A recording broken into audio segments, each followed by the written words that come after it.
On ne parle pas de son intimité aux gens. On ne parle pas de sa chambre aux gens. On ne parle pas de sa chambre aux gens. Surtout les filles. Pourquoi vous parlez de vos chambres? Ça va bien. On va te voler ton mari qui est capable. On ne dit pas tout. On ne parle pas de son intimité aux gens. On ne parle pas de sa chambre aux gens. On ne parle pas de sa chambre aux gens. Surtout les filles. Pourquoi vous parlez de vos chambres? Pourquoi vous parlez de ça? Pourquoi vous parlez de ça? Il y a des choses.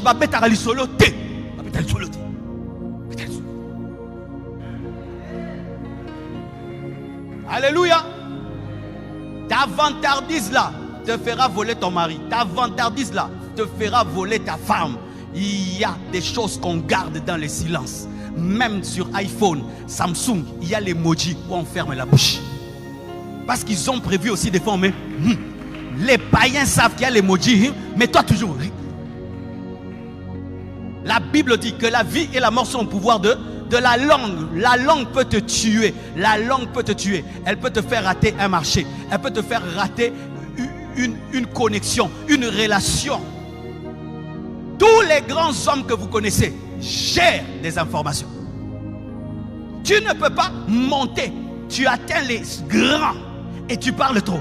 Non, parce que quand tu montes, tu es parmi les grands. Qu'est-ce qui arrive souvent? Ce grand-ci vient se plaindre auprès de toi. L'autre grand vient se plaindre auprès de toi. L'autre grand se plaint de l'autre auprès de toi. Mais toi, tu gères seulement ça. Ce que l'autre te dit, tu ne dis pas à l'autre. Et tu ne dis pas à l'autre, mais tu les aides à être des amis. Ça, c'est la grandeur. Mais toi, l'autre m'avait dit que toi, c'est si. Surtout si tu es un frère. Frère mamie. Frère mamie. Lorsque vous êtes un groupe qui fonctionne bien, mais vous faites entrer une personne, depuis que cette personne est entrée, vous ne vous entendez pas, c'est elle qui a amené les problèmes. Si pendant longtemps vous êtes des amis, 10 ans, 20 ans, vous vous entendez bien, vous faites entrer un nouvel ami, et depuis qu'il est là, il y a maintenant des choses qui circulent, c'est la nouvelle personne. C'est pourquoi on te chasse des nouveaux groupes, on te chasse, et tu penses que tu as l'esprit de régime, mais tu as un problème, tu n'as pas la discipline des informations, la discipline de la connaissance. Donne-moi l'amen. Des parents qui disent tout de la vie de leurs enfants. Tu es une maman, tu es un papa, mais tu dis tout. Mon enfant, il a ça, tel problème dans la maison de ma fille, tel problème dans la maison de mon fils. Tu dis de telles choses. Mais vraiment, et tu te plains que tes enfants ne se confient pas à toi. Mais parce que quand ils se confient à toi, ça sort. C'est quand tu vois que tes propres enfants se confient ailleurs, mais jamais à toi, parce que toi tu dis tout. Donne-moi la main. Même quand tu attrapes un sorcier, des fois on ne dit pas qu'on l'a attrapé. Tu l'attrapes, tu le désactives, mais tu ne lui dis pas. Non. Parce que si tu attrapes un sorcier, tu lui dis qu'il est sorcier, maintenant il nie. Comment tu vas prouver qu'il a la sorcellerie? Maintenant il va te créer des problèmes, il t'accuse que tu as touché à sa personnalité. Comment tu vas te justifier? Parce que lui, il a tes paroles, mais toi, est-ce que tu as la sorcellerie? Tu l'as touché. Remarquez, depuis que dans les églises on a commencé tout le temps sorcier, sorcier, sorcier, est-ce que la communion fraternelle a grandi? Hier c'était quoi? Quand on faisait la communion fraternelle, tout le monde amenait sa nourriture et puis on mangeait. Maintenant essaye, tous on va entrer en jeûne. Pourquoi? Tout dire, tout dire, tout dire. Quelqu'un vient ici, dimanche, là-bas des sorciers, l'autre dimanche là-bas des sorciers. L'église va se vider parce que les gens n'aiment pas prier là où il y a la sorcellerie. C'est pourquoi quand tu es un pasteur, tu es sage. Même si tu les vois, tu les désactives, tu les paralyses, tu parles de Jésus et les brebis sont dans la paix. Alléluia. Ce n'est pas parce que tu as vu que tu dois dire, ce n'est pas parce que tu connais que tu dois dire. Donne-moi la main. Ça nous enseigne encore quoi? Il y aura toujours gens qui a la révélation de cette tonnerre pendant que toi tu ne connais pas. C'est dire quoi? Il y aura toujours des gens qui connaissent ce que tu ne connais pas. Est-ce que tu as déjà reconnu que quelqu'un est plus intelligent que toi? Qui a déjà reconnu? Qui sait que son frère est plus intelligent que lui? Qui sait que sa soeur est plus intelligente? Surtout en Afrique, tous les papas étaient premiers de la classe. Maintenant cette école-là, où tout le monde est premier de la classe. Moi, quand j'étais à l'école, j'étais le premier. L'autre papa aussi, j'étais premier. Votre école, là, où tout le monde est devant, là, maintenant personne n'est dernier. C'est quoi? Il y aura quelqu'un qui prêchera plus que toi. Il y aura quelqu'un qui prophétisera plus que toi. il y aura quelqu'un qui va maîtriser les choses plus que toi. Et c'est bien qu'il y ait quelqu'un plus que toi parce que ça te rend humble. Va apprendre auprès de ceux qui connaissent ce que tu ne connais pas. Humilie-toi auprès de ceux qui connaissent ce que tu ne connais pas. Tu ne connais pas tout. Tu ne sais pas tout. J'aimerais te dire, tu ne connais pas tout. Même si tu es docteur en mathématiques, tu n'es pas docteur en biologie. Même si tu es docteur en biologie, tu n'es pas docteur en physique. Même si tu es docteur en physique, tu n'es pas docteur en football. Même si tu es docteur en football, tu n'es pas docteur en gastronomie. Même si tu es docteur en gastronomie, tu ne maîtrises pas tout. Il y aura toujours quelque chose que tu ne connais pas. Même Pierre reconnaît que Paul connaissait plus que lui. Pierre, quand il parle des livres de Paul, il dit que ce sont des livres compliqués. Il reconnaît que lui, il s'est converti après moi, mais Dieu lui a donné plus que moi. Il y a quelqu'un qui peut se convertir, il connaît la Bible plus que toi. Il t'enseigne et tu dis Amen. Ce n'est pas parce que tu es chrétien depuis longtemps que tu connais la Bible plus que celui qui s'est converti. Donne-moi l'Amen. Hein? Mais alors, pourquoi tu ne t'humilies jamais auprès de ceux qui connaissent plus que toi? Quelqu'un réussit plus que toi dans un domaine. C'est la preuve qu'il connaît plus que toi, mais tu le rencontres, nous expliquer. Tout ça là, vraiment. Au Congo, vous venez donner des conseils aux gens qui réussissent, toi qui échoues. Tu vois, comme tu réussis comme ça, il faut être humble. Hein? Il faut être humble. Et d'autres même, tu vois, ta voiture que tu as achetée là, la couleur n'est pas bonne. La tienne maintenant, elle a quelle couleur? Tu donnes des conseils à l'autre sur l'achat de la voiture, tu n'as même pas acheté une moto. Tu es courageux, hein? Tu donnes des conseils à quelqu'un sur le mariage, toi-même là, tu n'as même pas le courage de draguer. Tu es courageux, hein? Tu donnes des conseils à un millionnaire, mais toi-même dans le compte en banque, même 100 $, tu n'as pas. Tu es un courageux. Tu es très courageux. Déjà même quelqu'un, il a une petite église, il donne des conseils à quelqu'un qui a une grande église. Vraiment, toi, tu es très courageux. Il faut te taire, tu écoutes l'autre parce que son succès est la preuve qu'il connaît ce que tu ne connais pas. Il y a des endroits, tu pars, tu te tais, tu ne dis rien. Même si tu connais, tu dis rien parce que lui connaît ce que tu ne connais pas. Donne-moi l'amen, hein? Donne-moi l'amen. Même si tu es Moïse, il y a Jéthro qui maîtrise la décentralisation du pouvoir plus que toi. Même si tu es Moïse, il y a Betsalel qui maîtrise l'art plus que toi. Même si tu es Moïse, il y a Aaron qui maîtrise le langage plus que toi. Dans le domaine des miracles, tu es supérieur, mais dans le domaine du langage, il est supérieur. Tu ne connais pas tout. Vous ne connaissez pas tout. Humiliez-vous auprès des gens qui connaissent plus que vous. C'est pourquoi, voici une phrase que tu dois ajouter dans ta vie. Je ne sais pas. Est-ce qu'on peut dire je ne sais pas? Ajoute encore je ne sais pas. Toi tu es, je le connais, tu sais tout. Un Congolais, même un avion. Nous avons un avion ici, on a acheté un avion pour l'église Compassion. On cherche des pilotes. Tu viens aussi. Oh frère, tu as déjà... mais ce n'est qu'un guidon. Et puis au Bomi. Et vous êtes comme ça. Vous connaissez tout. Tout. Oh, qui veut faire les lampes? Tu viens, tu mets les lampes. Mais alors que les lampes, il y a des directions. Non.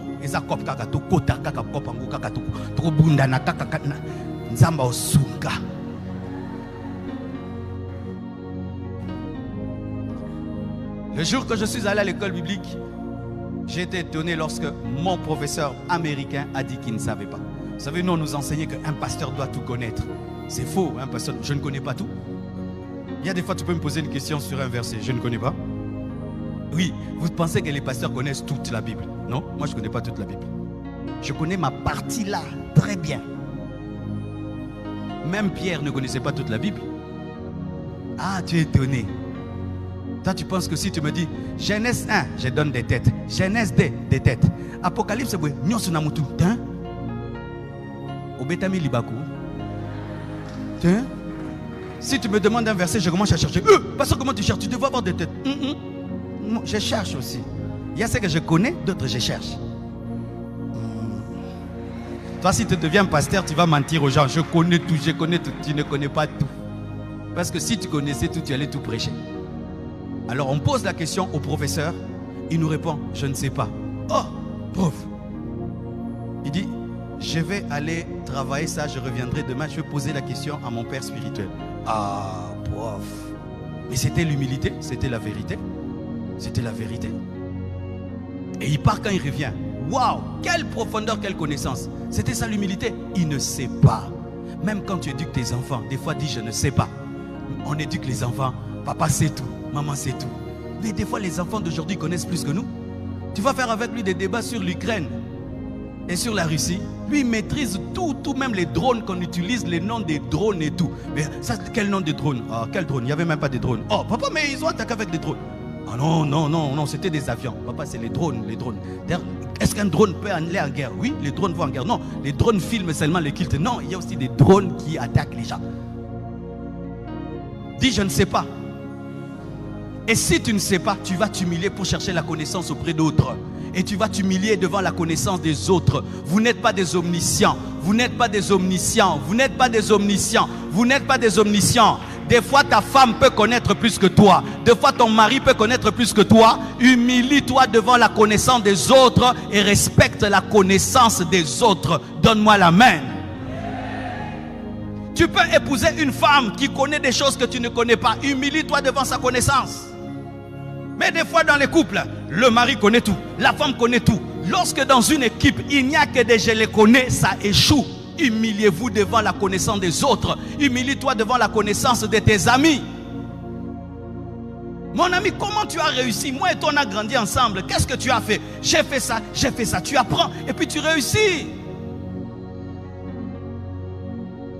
Tu ne connaîtras pas tout. Tu ne sauras pas tout. Il y aura toujours des choses qui t'échapperont. Et sache aussi que cela nous apprend une chose. La capacité de garder les secrets. Alléluia. De garder les secrets. On reconnaît la maturité de quelqu'un par sa capacité de garder les secrets. Aujourd'hui, je peux vous dire, mes frères et sœurs, que si ceux qui gèrent Internet, un jour ils décident de tout dire, n'est-ce pas que le monde est mort? Qu'est-ce qui maintient Internet? C'est la capacité de garder les secrets. Est-ce que tu as un secret que tu n'as jamais dit? Quelqu'un t'a révélé quelque chose et tu n'as jamais dit. Un jour, mes frères, je suis en train de prier. Je vois un homme de Dieu qui nous prêchait la parole venir me chercher. Et puis il m'appelle. Marcelo, viens, je dois te parler. J'ai cru qu'il avait une prophétie à me donner. Et il me dit, Marcelo, tu sais, j'ai beaucoup prêché contre la masturbation. Et en prêchant contre la masturbation, une voix m'a dit, toi tu prêches contre la masturbation, mais est-ce que tu sais c'est quoi? Tu dois essayer aussi pour comprendre les pécheurs. Il a essayé, mon frère. Il a été lié par la masturbation. Il a commencé à prier. Il a commencé à jeûner. Lui-même, il luttait, mais il rechutait encore. Il s'est ouin. Il tombait toujours. Et quand il priait, Dieu lui montre une vision. Il dit, va voir Marcelo, il va prier pour toi. Et il me dit, Marcelo, Dieu m'a dit de tout te dire sur ma vie et que tu pries pour moi. Hein, frère? Imagine ça. Toi, tu es fidèle au banc. Quelqu'un qui enseigne la parole s'humilie devant toi pour te révéler son péché pour que tu pries pour lui. Et quand il s'agenouille, je veux l'imposer les mains. Je sens que je suis même indigne. Je laisse seulement un peu toucher. Et quand j'ai fini de prier, parce que c'est un homme qui voit des visions, il voit une toile qui est déchirée et Dieu l'a délivré. Aujourd'hui, c'est un grand homme de Dieu. Il fait des grandes choses. Je n'ai jamais. Et il m'a révélé ça, j'avais 21 ans. Jusqu'aujourd'hui, même ma femme ne connaît pas son nom. Ne connaît pas son nom. Donc je mourrai avec ce secret. Je mourrai avec ce secret. Pourquoi? Parce qu'il m'a fait confiance. Il m'a fait confiance. Il m'a fait confiance. Il m'a fait confiance. Alléluia. Il m'a fait confiance. Et lorsque quelqu'un te fait confiance, qu'est-ce qui se passe? Hein? Au Bank Singa. Qu'est-ce qu'il y a?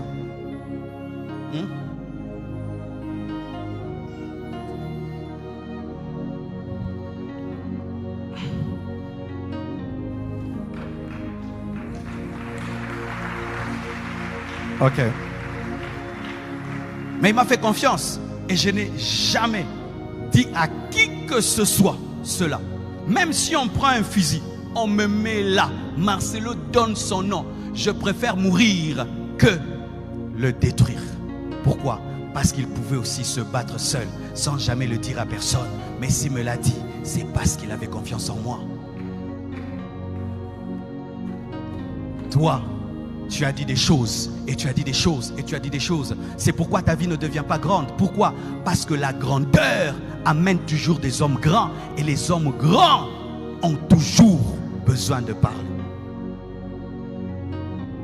Je suis en train de bâtir une grande relation ces derniers temps, non pas en prêchant, en étant capable de garder des choses. Frères et sœurs, Dieu te donne la capacité de rencontrer des grands politiciens. Il suffit seulement que vous causiez. Tu sors, j'étais avec tel, il m'a dit ça. Faites attention, il y aura la guerre dans 2 mois. Comment est la guerre en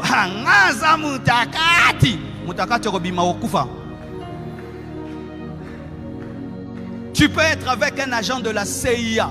Vous êtes en train de manger, mais il sait que demain, l'Afghanistan va être bombardé. Il ne te dira pas. Il ne va pas te dire, ah, l'Afghanistan, ça va chauffer bientôt. Comment des païens peuvent avoir plus de maturité que toi? Comment des païens? Il lui parle. Il dit, ça, tu ne dis pas. Et pour terminer, si tu compares Genèse avec Apocalypse, voici ce qu'il y a. C'est que dans Genèse, tu peux manger de tous les arbres du jardin, sauf à l'arbre de la connaissance du bien et du mal. Dans Apocalypse, tu peux connaître les mystères des 7 sceaux, les mystères des coupes, mais tu ne connaîtras pas les 7 tonnerres. Pour dire quoi? Il y aura toujours des connaissances que tu ne pourras pas toucher et que tu ne pourras pas partager. Tu peux manger à tout, sauf. Tu peux parler de tout, sauf.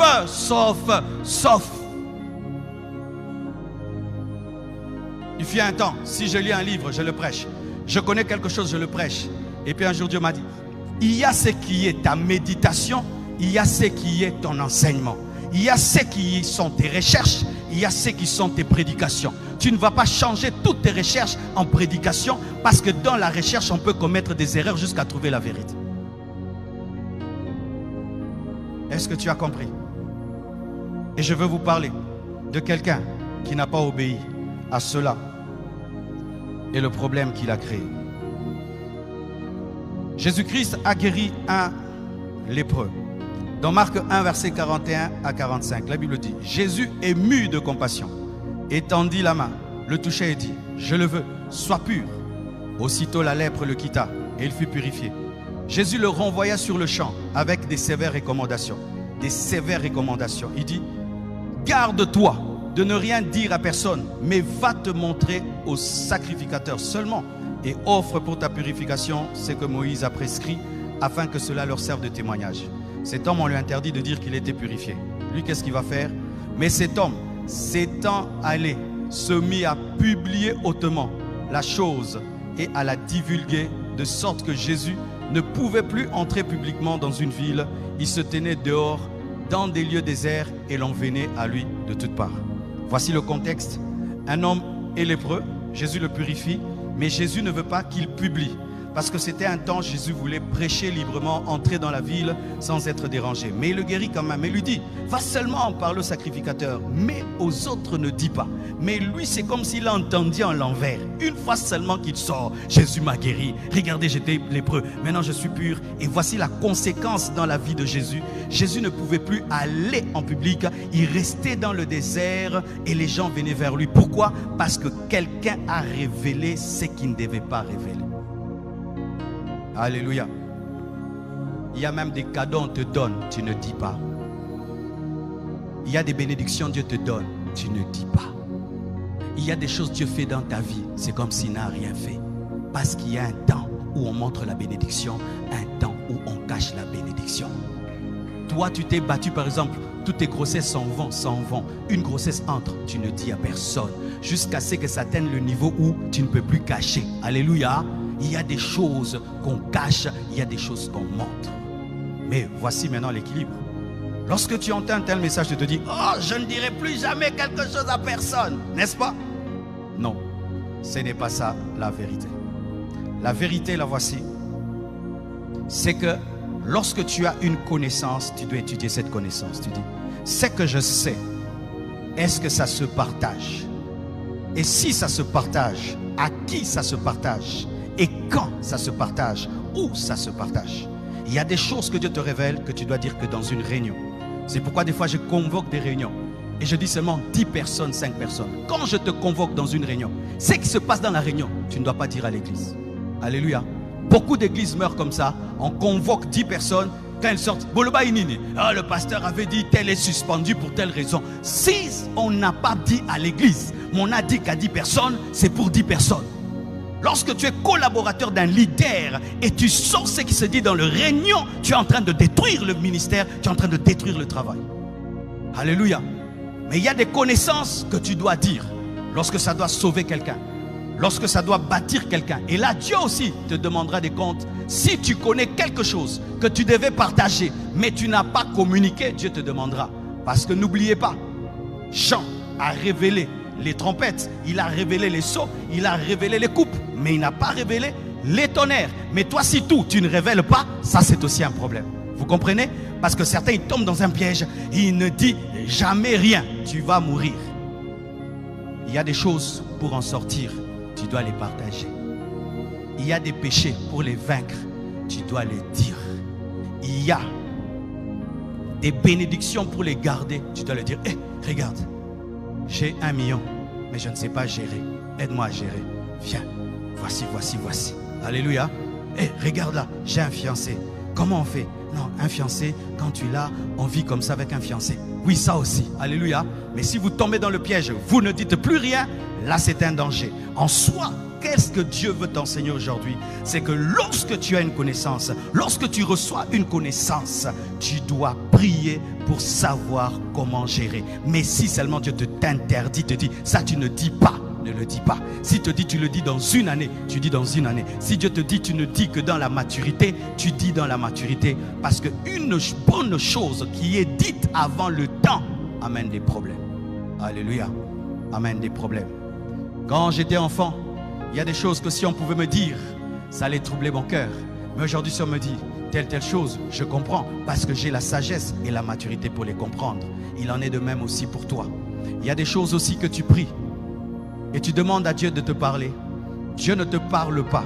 Ce n'est pas que tu n'as pas la sensibilité spirituelle, mais Dieu regarde ton niveau de maturité. Il sait que s'il te dit, tu vas haïr ta mère. S'il te dit, tu vas haïr ton père. S'il te dit, tu vas haïr tes amis. Je donne un exemple. Tu es un immature. Je te dis, ton ami, il te critique dans le dos. En soi, moi, dans la maturité, je veux que tu sois prudent. Mais comme toi, tu es immature, tu vas dire quoi? Plus jamais dans ma vie, n'est-ce pas? Alors que la connaissance que je t'ai donnée, c'est pour être prudent, mais toi, tu vas utiliser cette connaissance pour haïr. C'est pourquoi il y a des choses que Dieu ne te dira pas et que tu ne connaîtras pas tant que tu ne vas pas atteindre le niveau de la maturité. Que Dieu vous bénisse abondamment.